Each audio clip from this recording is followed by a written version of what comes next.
Je me souviens de Fabien Di Maria. On était dans la rue, c'était à Paris.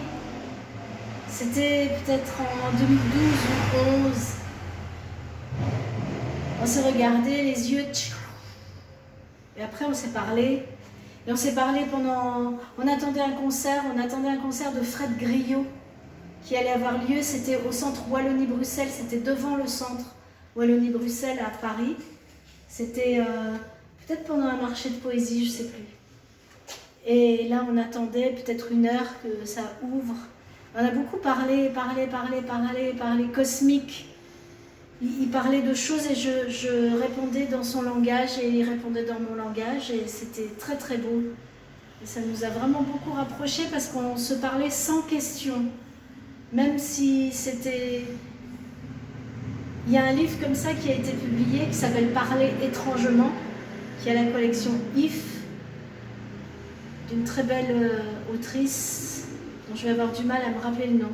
Mais ça s'appelle Parler étrangement, collection IF. Et je trouve que c'était ça, on s'est parlé étrangement et on s'est compris humainement. Voilà.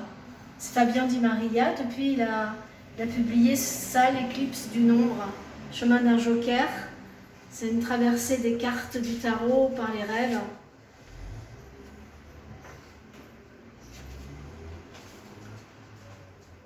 On s'est croisés après souvent avec Fabien à Bruxelles autour de l'univers Malmström, du festival organisé par Malmström Révolution. Les festivals Malmström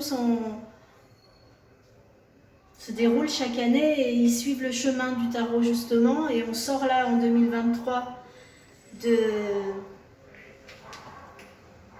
la source du 17, de l'étoile, de la carte 17, et on sera l'année prochaine avec la lune 18.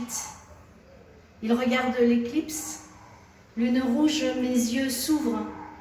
Traverser le fleuve des inquiétudes, la nova exécute. Cheminons, l'autre terre.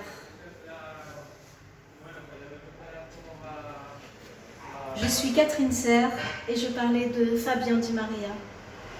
Merci Catherine.